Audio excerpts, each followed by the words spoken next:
Houve confrontos entre policiais e manifestantes em Durban, na África do Sul, nesta quinta-feira. A confusão aconteceu durante um protesto contra o preconceito depois de vários incidentes de caráter xenófobo.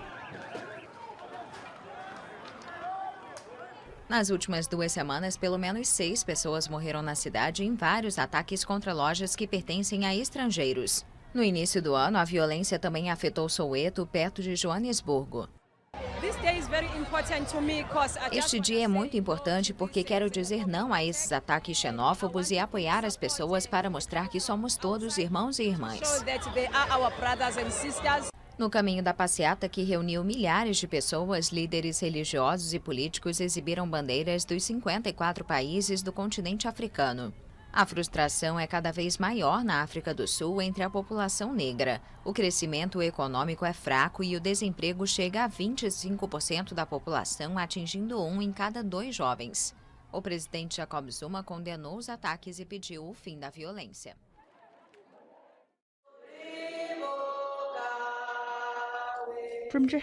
Do coração ferido de Joanesburgo surge uma música de esperança e paz. Uma onda de violência xenofóbica tomou a nação do arco-íris, que provocou protestos e confrontos nas cidades de Durban e Joanesburgo. Centenas de estrangeiros que moram na África do Sul, a maioria de nações africanas como Congo, Etiópia, Malawi, Nigéria, Somália e Zimbábue, foram expulsos de suas casas. Policiais prenderam centenas de pessoas e o presidente Jacob Zuma apelou à nação por paz. Mas nas arenosas ruas do bairro multiétnico de Yeoville, na periferia de Joanesburgo, a vida é difícil para muitos imigrantes africanos. Adebowale Johnson veio da Nigéria há 1 ano e vende sapatos nessa esquina. Ele diz que enfrenta discriminação todos os dias. Eles dizem, volte para o seu país, o que você está fazendo aqui? Se o seu país é bom o suficiente, por que você veio para cá? E eu não entendo muito bem a língua. Machuca meu coração ver que os meus companheiros de cor negra me tratam dessa forma. Muitas pessoas, como esses congoleses que fugiram da crescente repressão do presidente Joseph Kaliba no seu país, dizem que não têm nenhum outro lugar para ir. Eles dizem estar enojados com o seu novo país. Quando eu saí do meu país, queriam matar-me e Kabila assistia a toda essa situação. Agora, querem matar-me de novo. Nós acabamos desse jeito. Até no futebol se vê os problemas. O Congo não pode jogar com a África do Sul. Nós não queremos esse relacionamento, porque ele não serve para nada. Líderes religiosos dizem que apenas orações não serão o suficiente para resolver os problemas que motivam os ataques de ódio.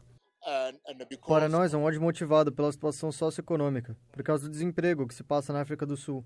Jacob Mamabolo, oficial do Congresso Nacional Africano na área de Joanesburgo, diz que seu governo trabalha para corrigir os erros, mas que eles têm um grande trabalho à frente. Queremos reverter completamente o legado do colonialismo, que data mais de 300 anos. Eu estou convencido que a xenofobia que nós vemos é apenas de casos isolados. E ele não é o único a ter esperanças. A xenofobia foi o maior tópico de discussão na África do Sul por semanas, mas muitos sul-africanos dizem que a resposta é simples: nós somos todos africanos. Xenofobia, uma palavra que passou a ser muito usada hoje em dia. Mas o que seria exatamente isso? De acordo com alguns dicionários, é um medo incontrolável do desconhecido. Mas não seria essa apenas uma desculpa para o preconceito? Os xenófobos têm aversão a povos de outras culturas, se sentindo superiores às outras etnias e acabam muitas vezes violando alguns dos direitos humanos, como veremos a seguir. Com a guerra civil na Síria, muitos habitantes estão sendo obrigados a sair de seu país em prol de sua segurança. Muitos estão indo para os campos de refugiados em países vizinhos, que não partilham da mesma cultura e etnia, tornando mais fácil a adaptação.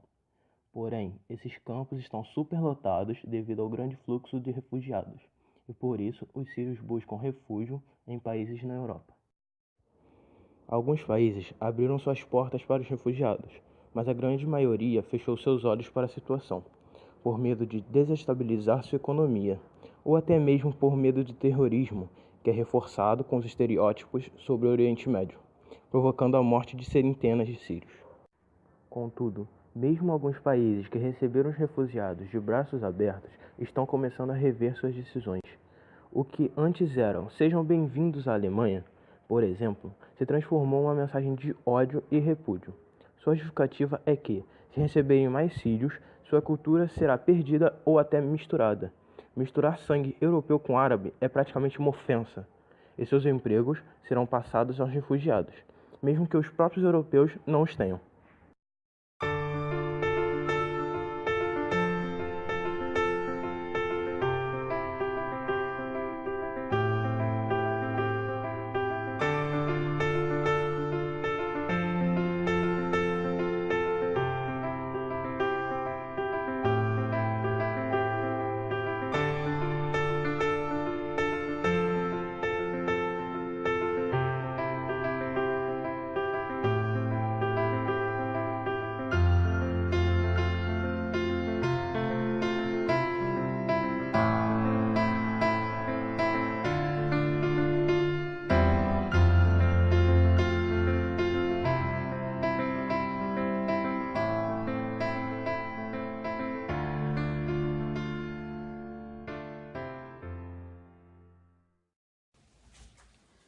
Vocês podem me dizer, por favor, o nome e a idade de vocês? Valtemir Ferreira dos Santos, 77 anos de idade.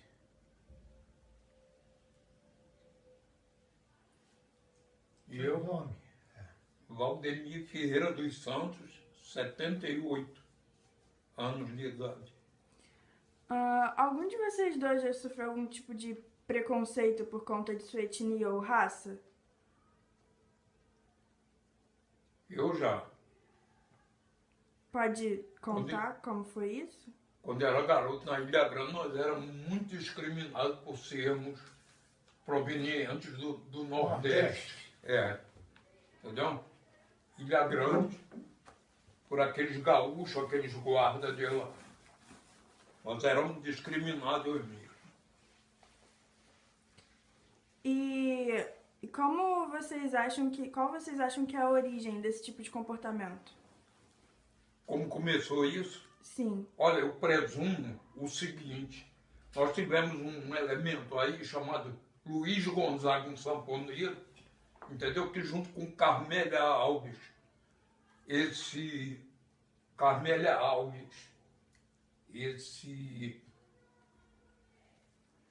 é Luiz Gonzaga, Carmélia Alves, aquele não sei que Dantas, entendeu?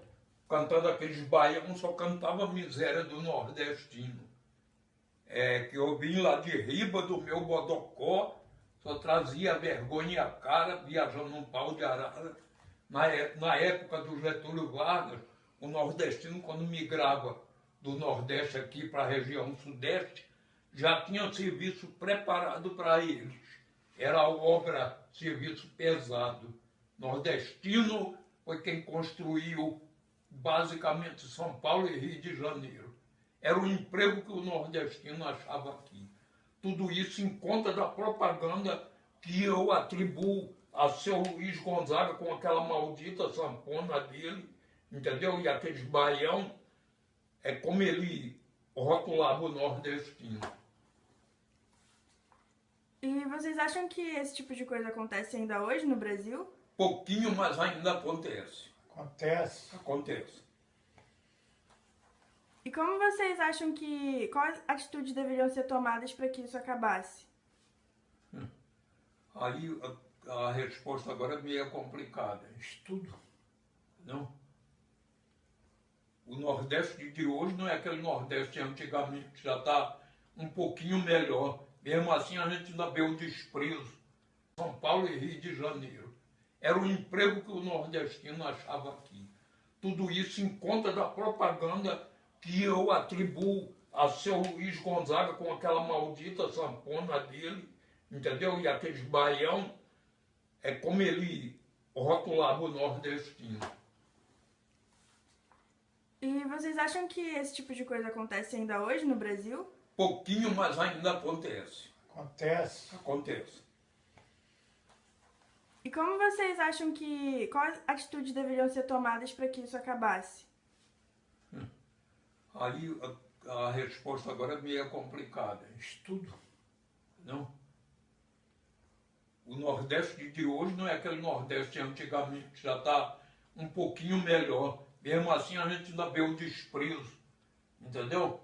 Cadê essa transposição desse São Francisco, hein? Do Rio São Francisco, que ia levar água para milhares que morrem de sede, caminha quilômetros para uma bacia de lama para beber, entendeu? Isso eu vejo em reportagem de televisão. O Nordeste ainda é praticamente abandonado, entendeu? Tá, é isso. Muito obrigada.